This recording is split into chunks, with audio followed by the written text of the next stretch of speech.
mom, number one, love. I'm talking healthy boundaries and therapy. These traumas and being broken, and just see the little peak of light at the end of the tunnel and just chase it. Eyes, skin, lips. It takes care of all those features. Some mamas can do this in 5 minutes. Come on. Oh, that's hot flashes to hot just flashes? I need my sass back. Oh, you too? Well, if you're done with a hot mess and ready to cook up some hotness, mama, I got you.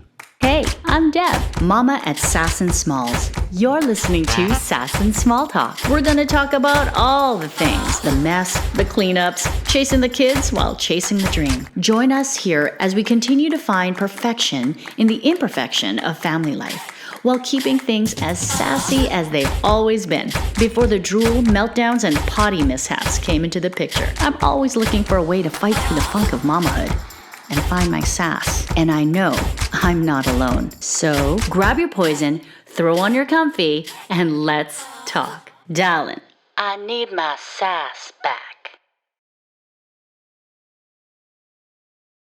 hello, everyone. Welcome to Sass and Small Talk. Today, I have the most special guest ever. I couldn't be more excited to bring him here on the show for this episode. Andrew Velázquez. He's a born and bred Angelino who always knew he was meant for a life in beauty. He currently lives with his beautiful dogs and his husband, Johnny Debut, in Orlando, Florida. He is the CEO of his very own brand, Love is Art, Art is Love Cosmetics, also known, and I hope I don't butcher this, forgive me if I do, Amor es Arte, Arte es Amor. Did I get that right? Yay! You got it right. Okay. Good job. Andrew is also an author of the ready-to-launch book and memoir of the same name, coming November 15th, so watch out for that. And I have a fun fact. If you think he looks familiar, you probably have seen him. I'm fangirling a little bit here. He was a finalist on the reality show American Beauty Star. Isn't that impressive? I mean, look at him. I mean, he looks like a star, right?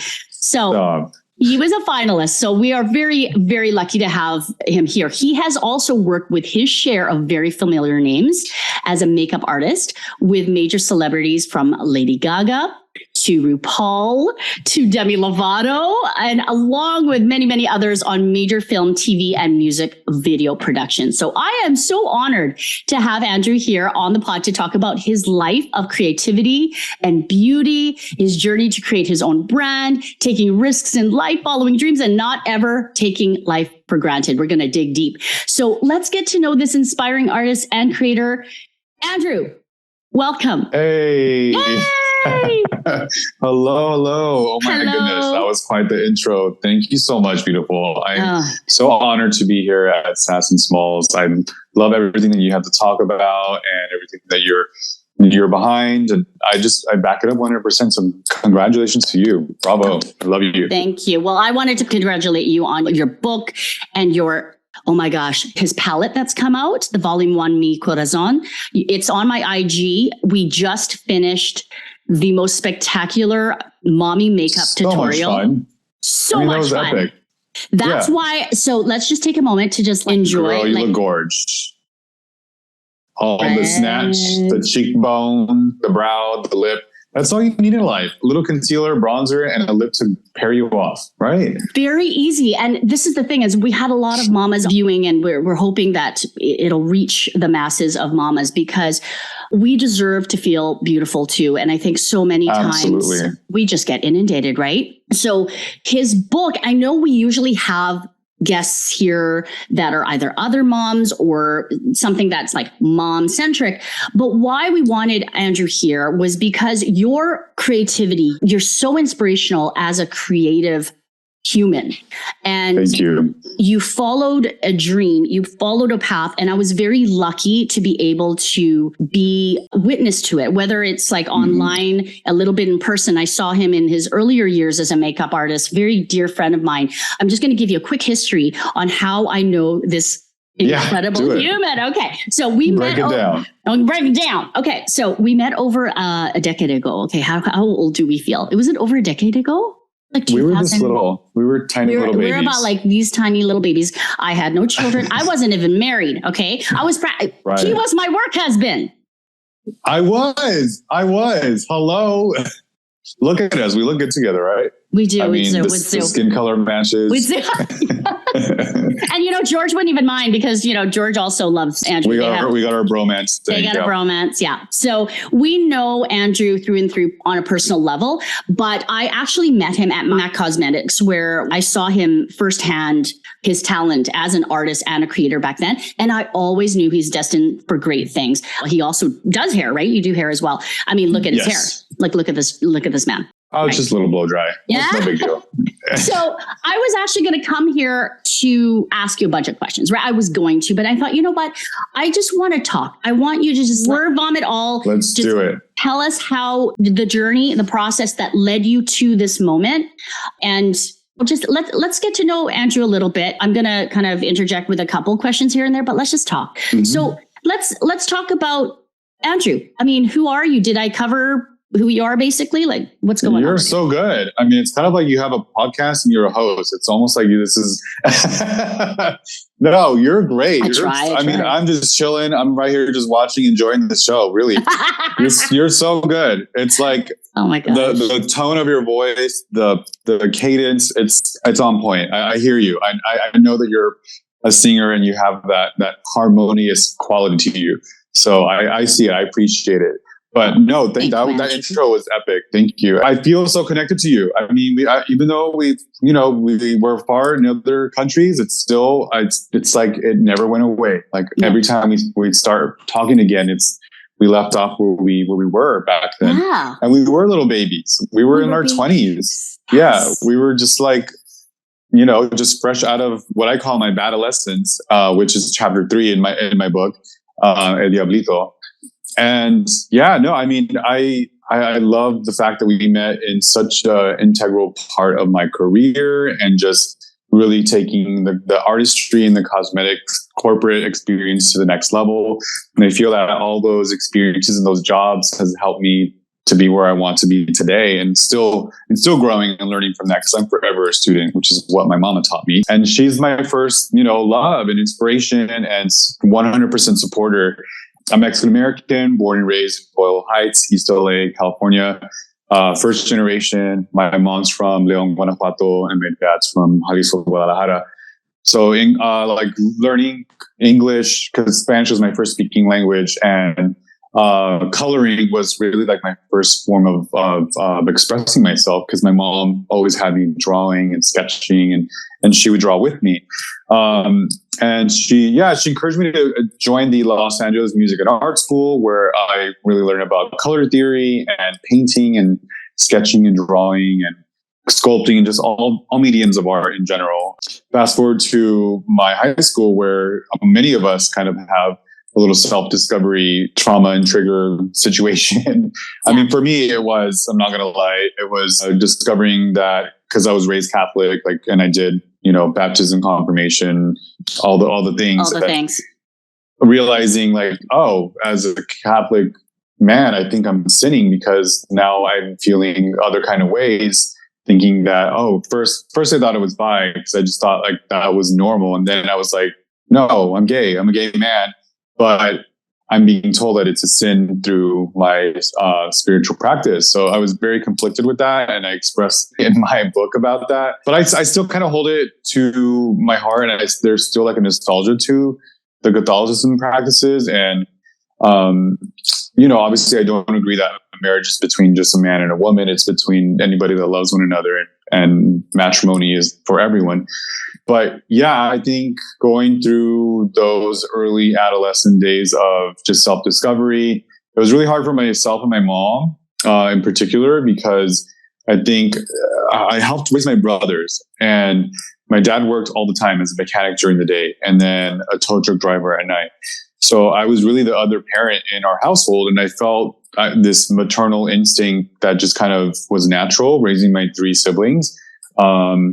Where one after me were 4 years apart, then 10 years apart, and then 11 years apart. So I would be 11 years old with one brother on the bus, meeting my mom to the hospital, and she was on another bus because she doesn't drive, with another brother. So, because they were always sick, like, raising kids, like there's always something wrong with, they get a cold or one fell off the chair and broke their foot. I mean, I'll never forget this one time my little brother was playing with like cans and he cut the tip of his finger and it literally fell off. And my mom went into full Mexican mom mode and got like spider webs that were hanging on the kitchen walls and wrapped it around his finger, picked it up, and it worked like an adhesive and it saved his tip of his pinky. You know what I mean? With a spider web. I love it.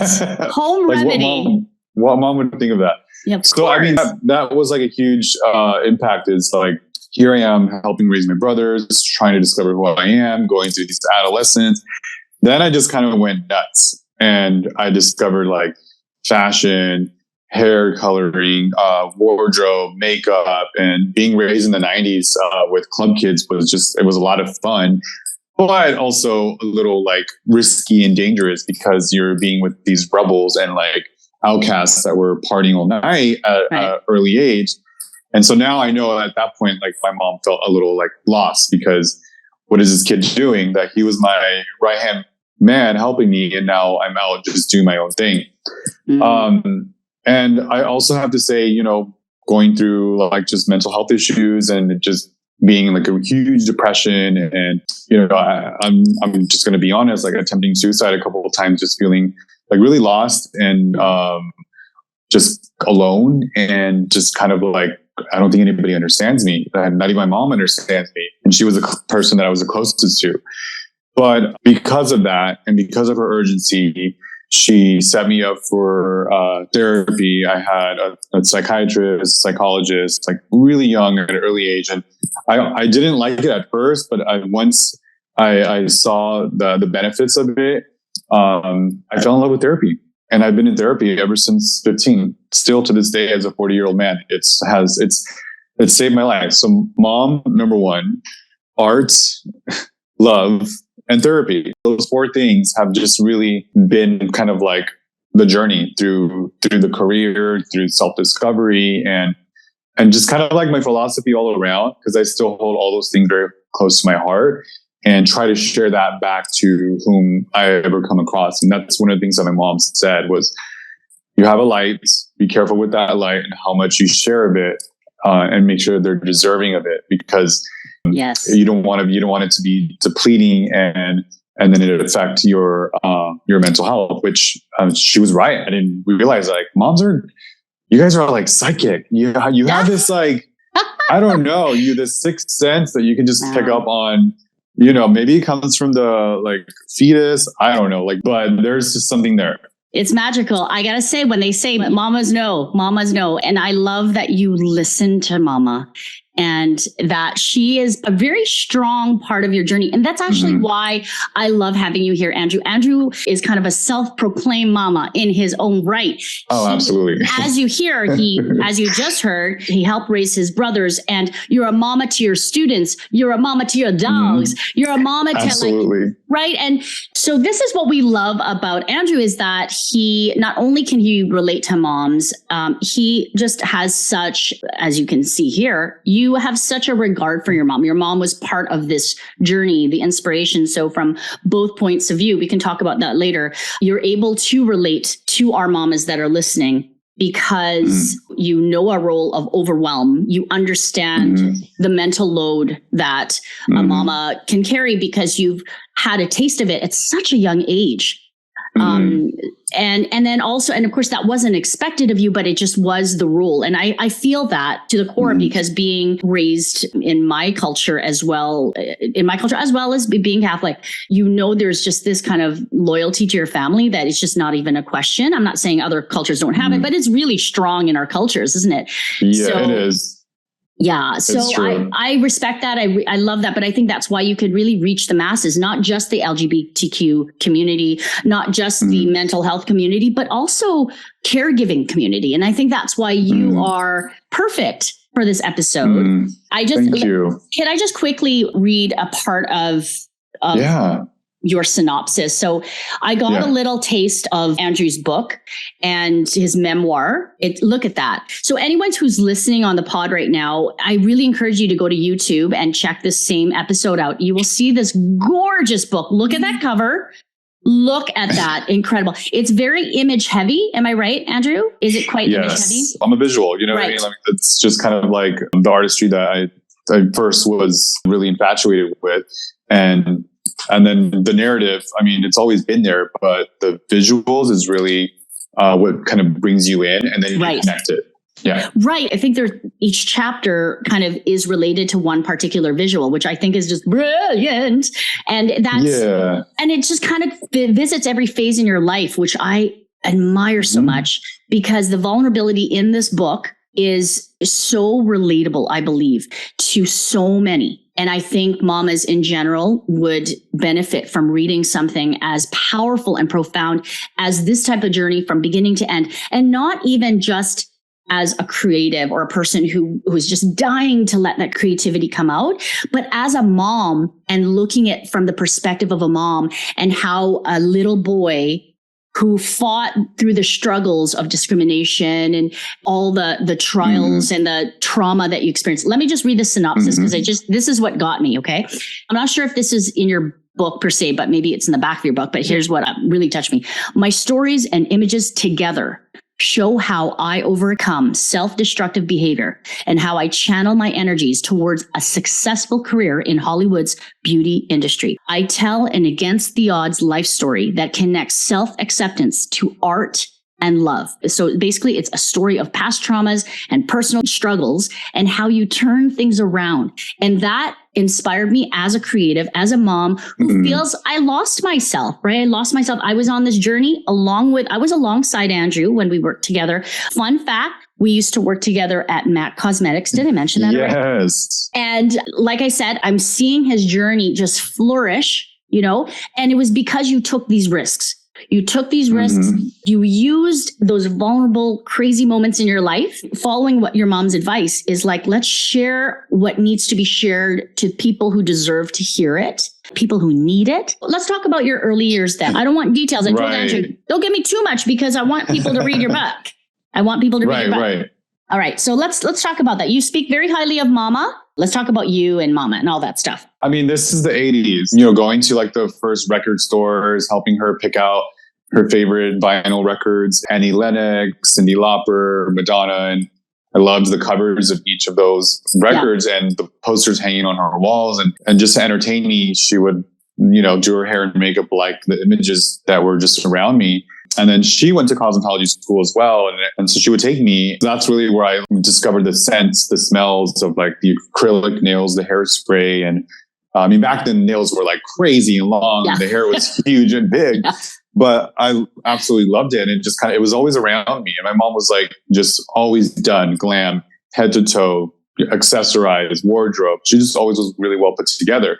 Even though we didn't really have a lot of money, and I didn't know that as a young kid, and I discovered this later, I was just like impressed with her presence and just how put together she was. Obviously, little did I know that, behind the scenes, there was turmoil and like arguments happening with my parents because they are divorced now. And me being different was a huge factor in that. And I didn't know that until later in my life in therapy. But yeah, oftentimes my parents would argue and my dad would blame her for me being feminine or because I was always around her. But little did he know that I wanted to be around it, that I embraced it. And it's because of her that I'm a part of that. But this is the issue that I had in East LA and in such like a macho area with Catholicism and everything like that, is that I was being told like this feminine energy is wrong. You have to be this way to fit in. So I hid a lot of that for a long time. I think I trained myself to fit in. And I feel like a lot of our LGBTQ community does that. And probably even some females experience that as well. And like I said, it wasn't until therapy and, going back to being very vulnerable again and just attempting that the first time and being suicidal and going into psych ward and 5150 and I met this artist in there, and he was just a huge impact. He would write me poetry, and he would say, I see your light. You don't belong here. Like, this is not for you. This is not the path for you. And there was something about the way he said that just kind of clicked. And I just decided from that point on, like, I need help. I need to be heard. I need to express myself, and I need someone that is going to understand that, to give me the tools that are going to help me in life.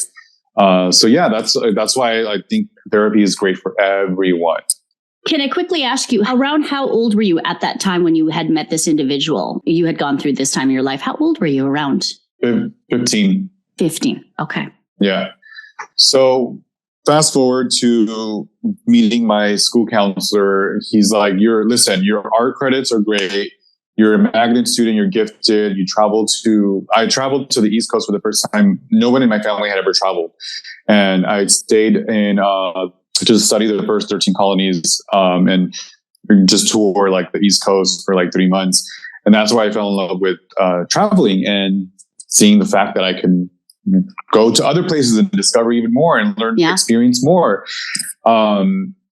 He said, however, you're struggling with your attendance and you're struggling with your timekeeping. And so these are your options. You either come full time, but I was getting bullied. I was getting jumped. He's like, or you can because of your art credits, you can just take your GED and go straight to a trade college. And I was like, I want that. Like, I just felt kind of like ahead of the generation, the schoolmates that I had around me. Like, they just kind of didn't understand where I was. And I went to trade tech for fashion merchandising. And that's where I was finally around other creative people that were different and kind of weird like me. Love it. And then you found your people.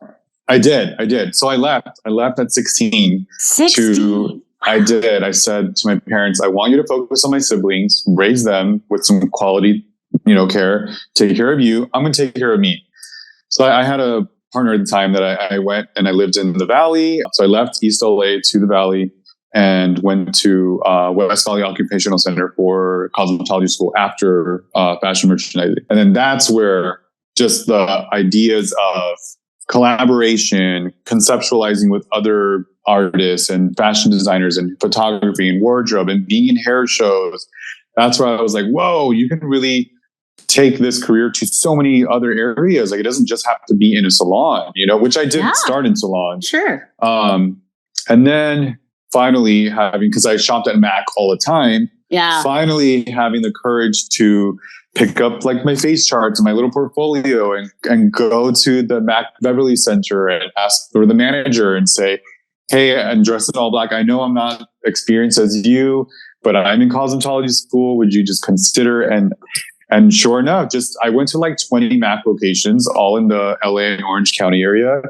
And in about a couple of weeks, I got 3 callbacks, and I became a freelance on-call artist at the age of 18. What? And then I finally started full-time at 19 at Nordstrom Topanga.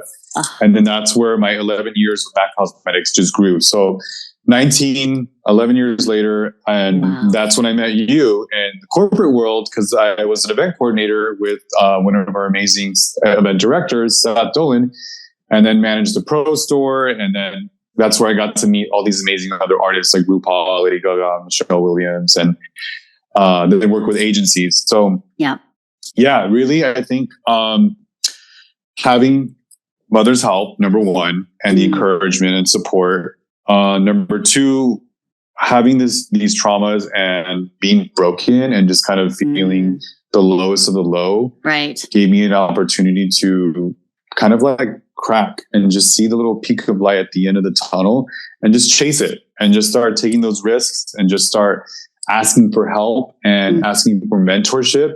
And at Mac, I had so many mentors. I'm talking like John Stapleton, Gregory Orrell, Iris Navarrete, Tiffany Johnson, rest her soul. Yeah. All these beautiful, creative lights that made a huge impact in my life. And, I even go back to thinking, because we would get certified, right? We would get certified for application, for product knowledge. We get certified for public speaking, airbrush technique. And then I remember this senior artist position, and I'm like, I'm going to go for it. I'm going to apply for this. And I think you were around there. I was totally not ready. But here's an example of putting yourself out there, taking that risk. I said, I might not even be, just like I wasn't ready for that Mac role at 18. I might not even be ready for that senior artist role at 23. But I'm still going to just try it to get the feedback, to get the experience, and then see what I can do for the next time around when I am prepared. So 11 years fly by. Now I'm helping Norvina, also known as Claudia Soiree, and then I'm working on the Kardashians season 1 and 2.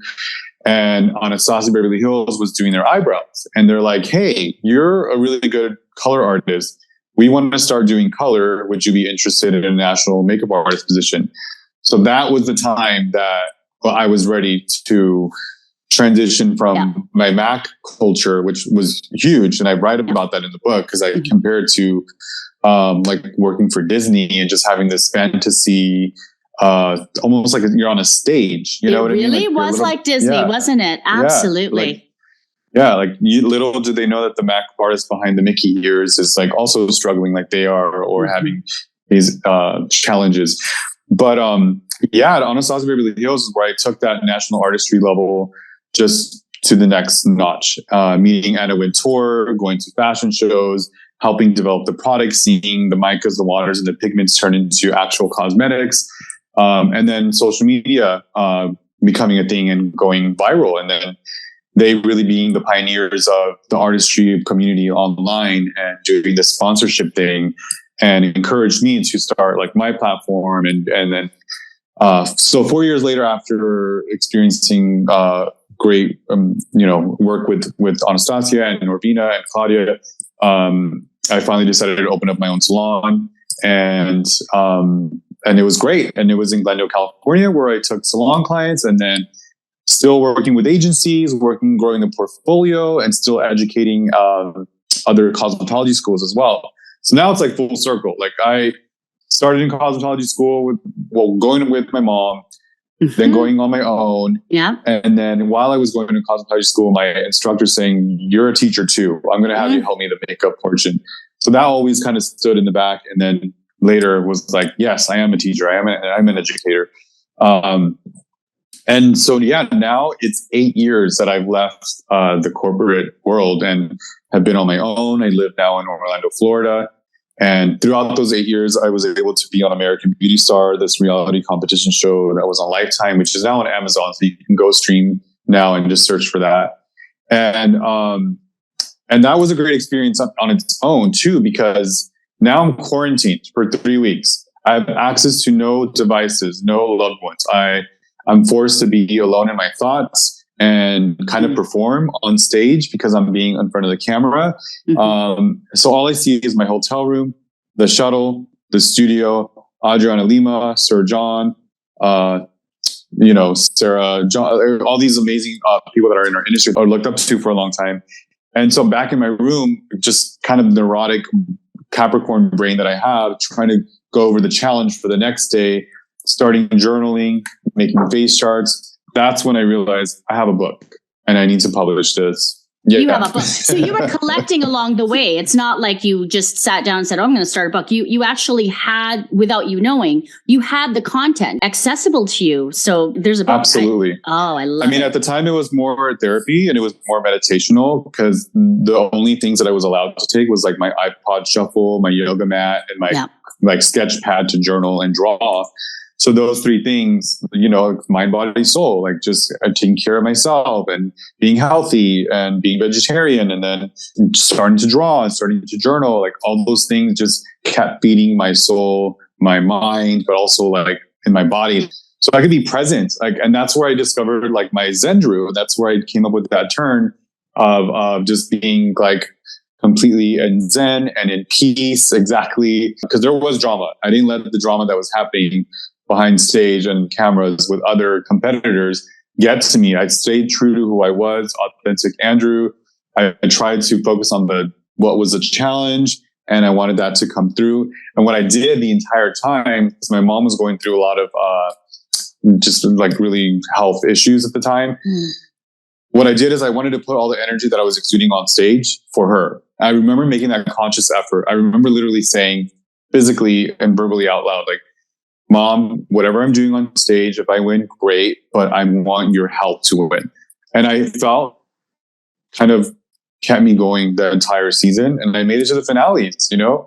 I didn't win the winning title, but I won so many in other ways, by gaining experience, by opening up the salon, by writing the book. And then now my mom is healthier, which is great. Yes. And I'm very, very thankful for that. And then now I have this cosmetic line coming out, which is like, it's just crazy. Like, you would have told me like 10-year-old little Andrew from Boyle Heights would do that, I would have laughed at you. Well, this is okay. So let's stop you for a second because, you know, he said the magic words. You know, I didn't win or anything. Dude, you don't call this winning? This is what's so incredible. It's like, hey, okay, first off, to be on a show, to be able to be handpicked, put in a show like this is very impressive. But to be able to work through the struggles, having the back of your mind, my mom needs me right now. I'm doing this for her. Must not have been easy for you, but you pushed through like you did with every other thing in your life.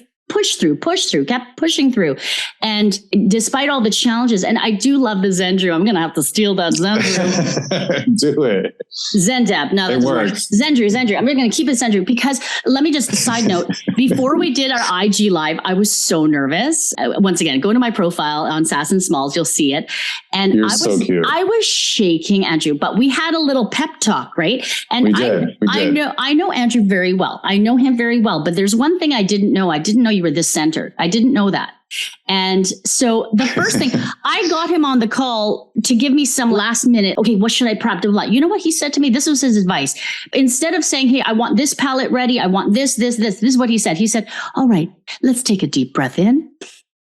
Yeah, I did. I just felt it. I'm getting meditation from this. I know it's all digital, but like I felt it remotely. Like you felt my nerves. I'm going to give you this like sanctuary zenness right now. There was a zenness. I loved it. It's important. And whatever that means for every individual, like whoever is listening to this, whatever zen is for you, maybe it's a cup of coffee or a cup of tea or going on a walk with your dog. You know, my dogs are my therapy as well.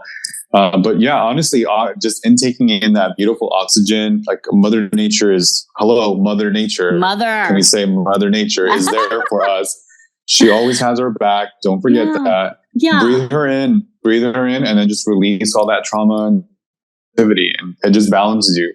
It's like a diaphragmatic deep breath. And it feeds your brain. It really does. And that's what calms you. And then you just kind of shake it off, you know? Yeah. And you just kind of like, all right, I got this. Thank you, Mother Nature. I trust the process. Be patient. Be kind to yourself. And don't pressure yourself so much because humans are so good at that. We're so good at just putting this amount of pressure in it. And a lot of it has to do with like social media at times too, which I also think I know if you're hearing, you're not going to see this, but doing this, literally disconnecting from digital era is healthy. I'm talking healthy boundaries. I'm a human as well. I have experiences as well. Take a break. You know what I mean? Just come back, reset, collect your thoughts, do your breathing exercises, and then come back. Social media is always there when it's ready for you. But if it's not healthy for you at the moment, take a break. It's fine. I have to say, so we all know that social media is like a full-time job. It really is. And being the CEO of your own brand, you're always learning, as you said, and you're building, you're constantly kind of evolving always. I've seen it from a distance. I watch you like a creeper, like a weirdo, like a stalker.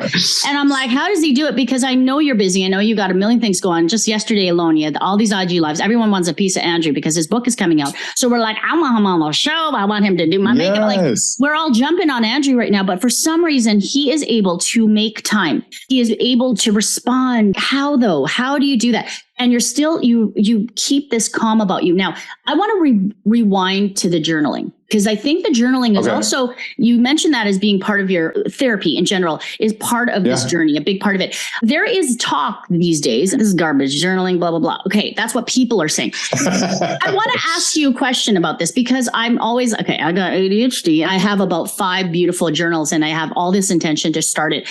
I think you're right. Like placing the thoughts in your head on paper, really that there's something to it. Okay. And you were able to use that journal for where you're at now. Like something happened with that journal that kind of just went this different direction that you never expected. Okay. So let's go back. Do you encourage as a creative mind to place things in something like a journal or recording your life in some way? Talk to me. What's a go-to for, I mean, that is your go-to, but why are so many people against journaling? And I didn't know there was a plague for journaling, and I'm sad to hear that.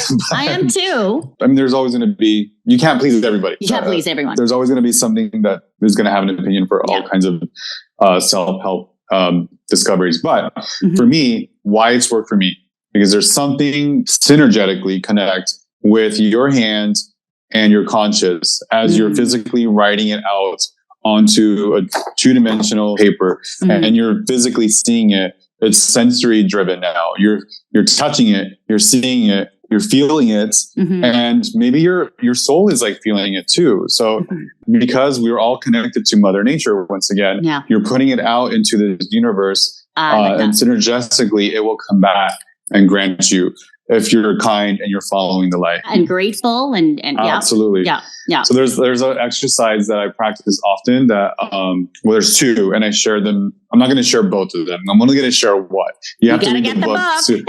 You have to read the book.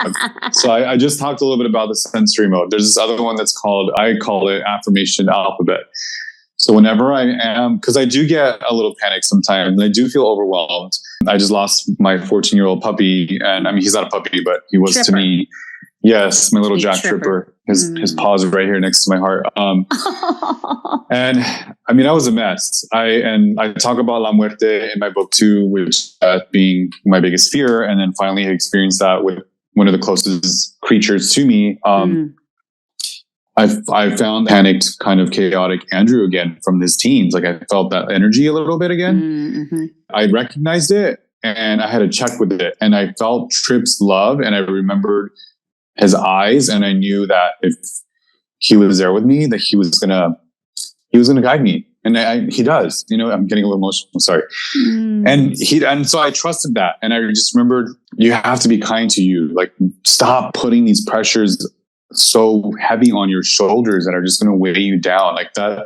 That's a lot of dark energy. So focusing on that light, and then so the affirmation alphabet is what helped me. So we'll start with A.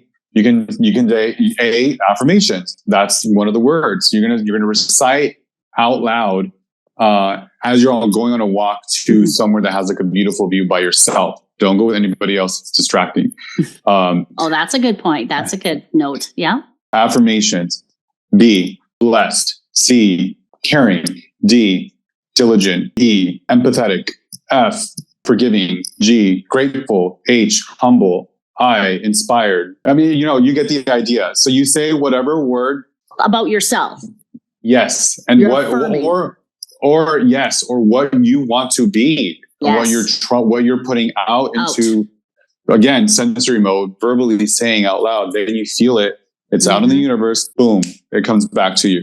And I recite that over and over as I was feeling those anxious feelings because of losing my pet. Yeah. And it calmed me. And then I just focused. And I had a little bit of those moments like last week, because I knew that these next couple of weeks are going to be a little intense.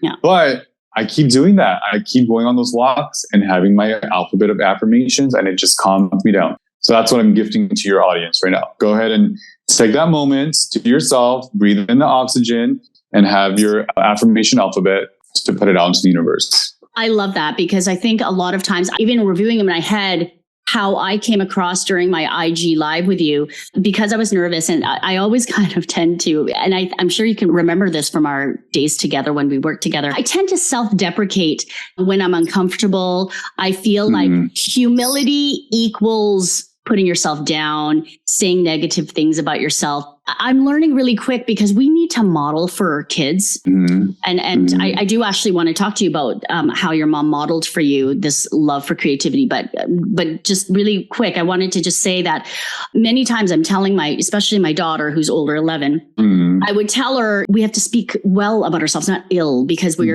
because we hear it. It comes out of our mouths. It comes back into our ears. We start to believe it. Our brain starts to it likes to look for evidence that we really are this or this or this. And I love this affirmation alphabet because it affirms and reaffirms your mouth. Put out in the universe, I am creative. I am an educator. I'm inspiring. I'm this. And it came back to you and you're like, I know where I look. Exactly. Right? I'm going to make a palette. I'm going to be a CEO for my own company. How inspiring is that? It did not happen overnight, although. Of course not. And it's like you're saying it like a really cute formula, and I love it. And it sounds like so easy, but it's not. Like that little inner saboteur, that little dark voice, whatever you want to call it. Some people call it, inner bee voice. It's always there. It's never going to go away. There's ways that you can still navigate your life and set those healthy boundaries that are going to set you up for success. So, I mean, this whole process has taken me 4 years, but really when I think about it, I'm a 40-year-old man. This has taken me 40 years because I've needed those 40 years of experience on this planet to be able to deliver and be of service for others. So that's key, is that I'm being of service to others by exposing myself and sharing the knowledge. And then in return, hopefully they spread that and it can be infectious with others around them. And that's really the philosophy behind Art is Love, Love is Art in general. So this is the thing, is you almost needed the traumas. You needed the difficulties in your life to get to this. And so this is what I want to say to my mamas out there. And I'm taking note for myself because I was listening to my own podcast, right? Because what else am I going to do? But what I love about what we're getting from Andrew today is that we will have these hiccups as moms, as caregivers, and it's okay. It's okay to go through the rough patches. It's okay. It's meant to happen. I mean, I don't love the saying, what's meant to be is meant to be, blah, blah, blah.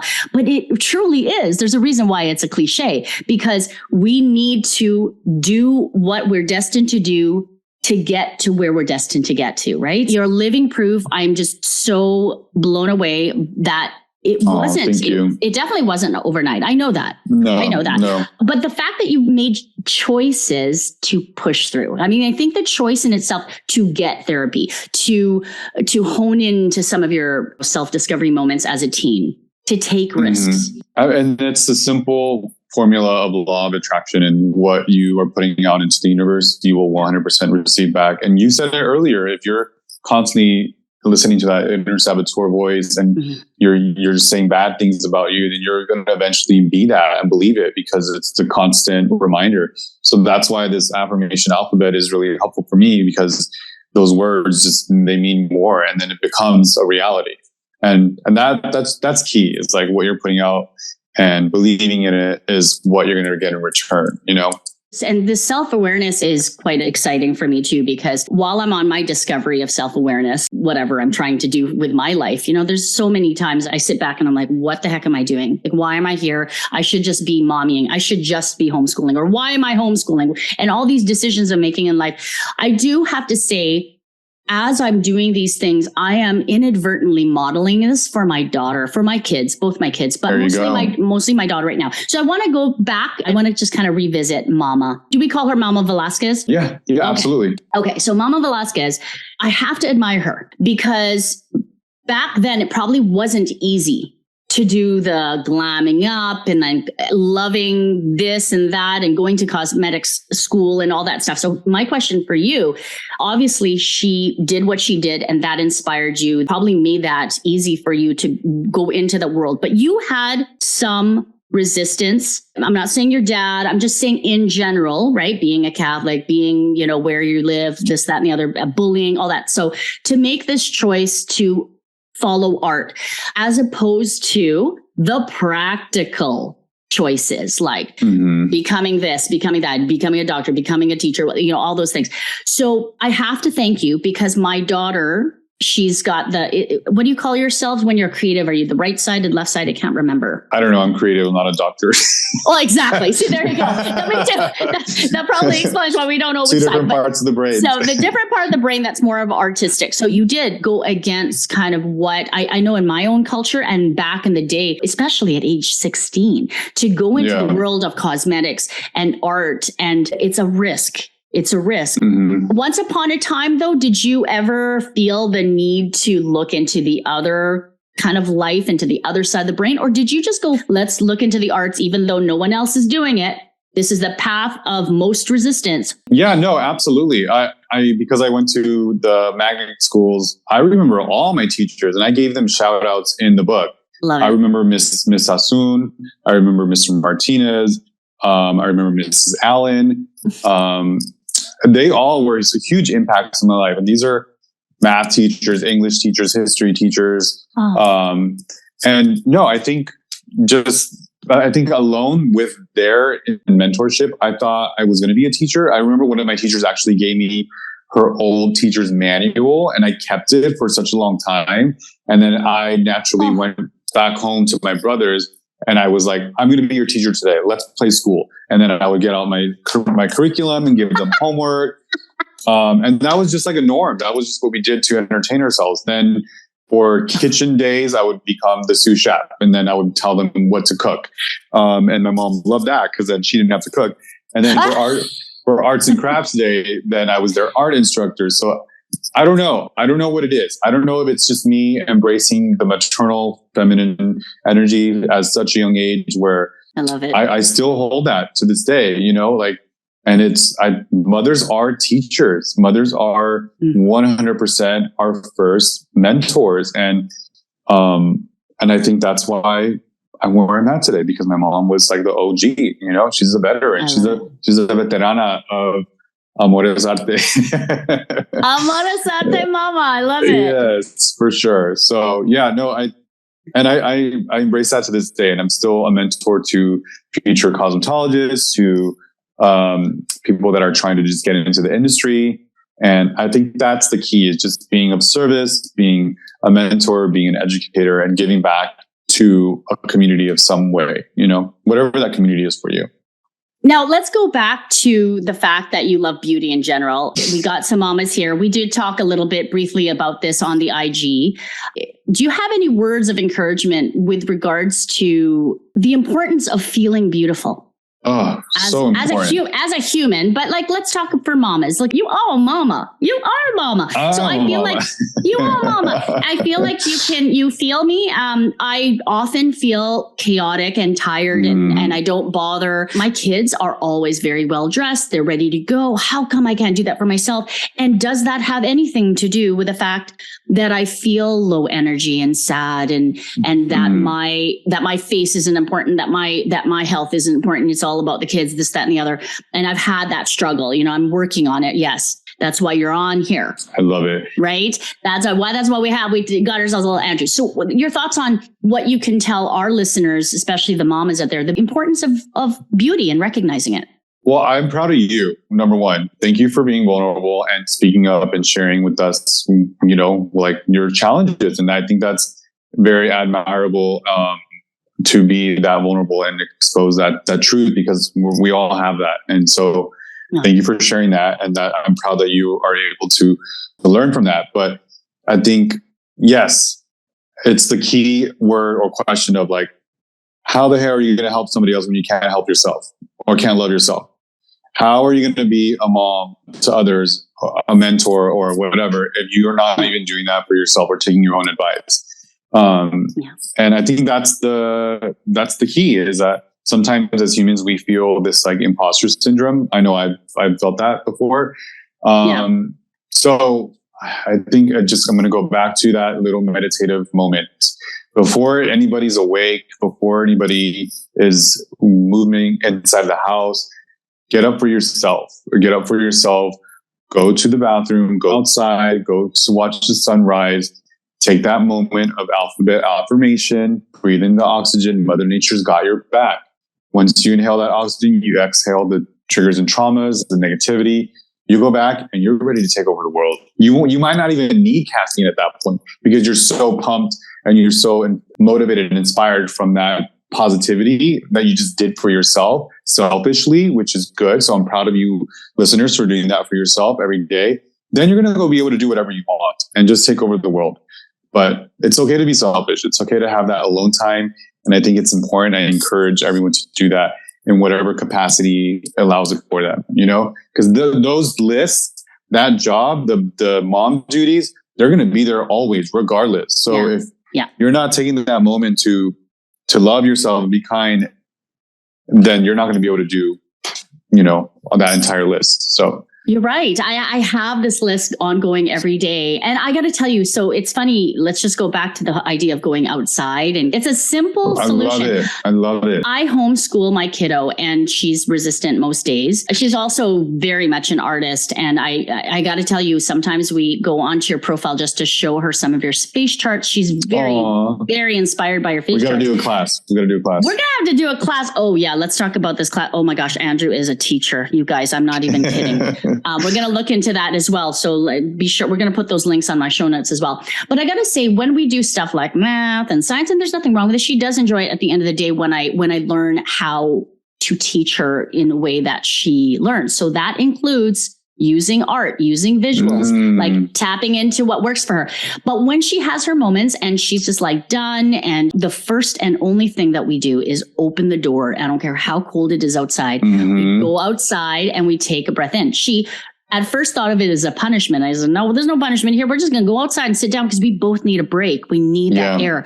And it is life-changing. Nothing that caffeine can fix, like air, something about fresh air. And then it resets you. I think the idea of resetting is the way to go. It's change your environment. You're in a completely new environment that is built with nothing but its own energies. Like Mother Nature is stunning. It's gorgeous. It's literally breathing itself, and we're all intaking it. You know what I mean? Like when you look at our veins and I'm going to get all hippie, but you look at our veins and our arms and our bodies. Those are the same veins that are in the roots of trees. They're literally the same. Like all those, when you're on a plane and you pull out and you see the oceans and the rivers, and those are the veins of our planet. You know what I mean? Like we're all connected. We're all the same. I love that. It's so true. So yeah, if you're in an office, corporate or school, and you're there, you're focused, great, but then remove yourself from that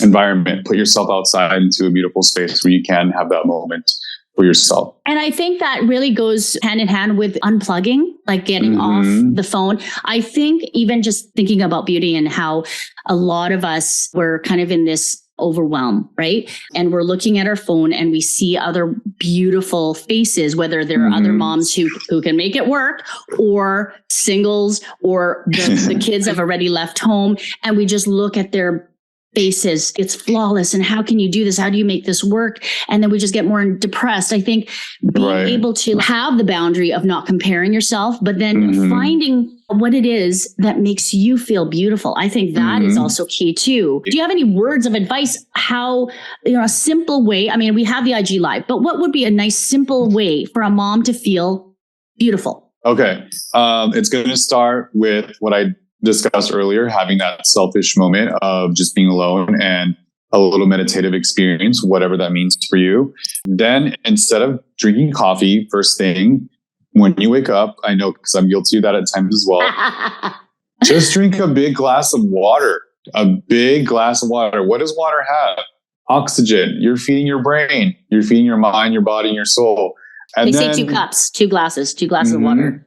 Yeah. I've been drinking that all day, and I'll sit down as I'm doing, because I do my own grooming as well, my own makeup, and I'll have that. It's like therapy for me. So have your glass of water with some ice in it, have your your setting spray, your misting spray, and just pamper yourself for even like 15 minutes. That's all it takes.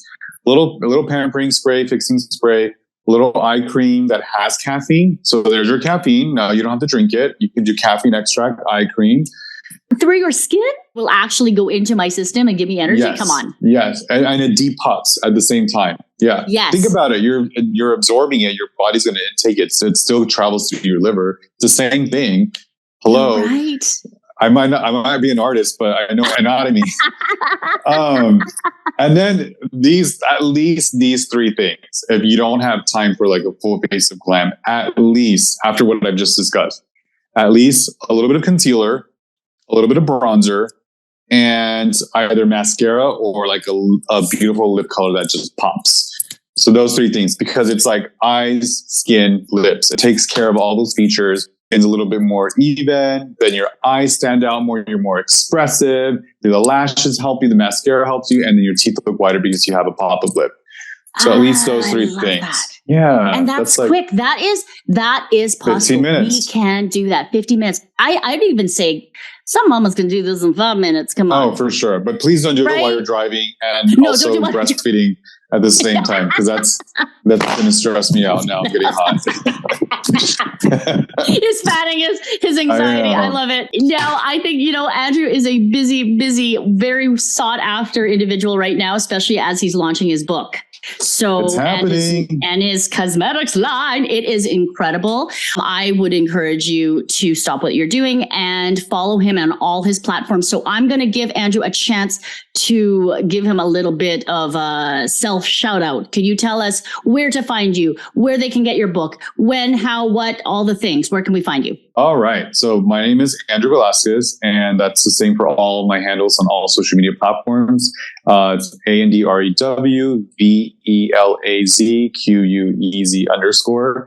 And you can find my book, my cosmetics, and my fan at loveisart.artislove.com. For those of us that speak Spanish, it would be Amor es Arte, Arte es Amor.com. So it's available both in English and Spanish, the site. The book is to come in Spanish soon. But right now it is in English with some Spanglish in there. And the palette is also going to be available on November 15th, as well as a fan for those of us having hot flashes to cool you down. I have them as well. I'm telling you, I have the maternal instinct in me. Or if you want to just dry your lash quickly, this is a great way to do that. You know what I mean? But yes, that is, and then andrewvelázquez.com is my salon portfolio, and that's it. I love you. And can we just quickly mention, so Amazon is where we can find some, some past streams. Yeah. Go to Amazon Prime, and you're going to search for American Beauty Star Season 1. Yep. And then you'll see all the things that I've experienced and talk about in the book. And now we know the backstory. We know that he was in the backstage and doing right. Some of the backstory. You'll get the most. You got to get the book as you get the read on. Yes. Yes. I love you, Debbie. Sass and love you, Andrew. You guys rule. Yes. Team moms. Let's go. Team moms. So thank you so much for being here, and my love to you, everybody. Like I said, go and follow our wonderful Andrew. And as always, thank you for listening here and watching us here on Sass and Small Talk. We will see you on our next episode. Bye. Bye, guys. I need my sass back. Signing off. See ya, guys. Bye. Signing off. See ya. Bye.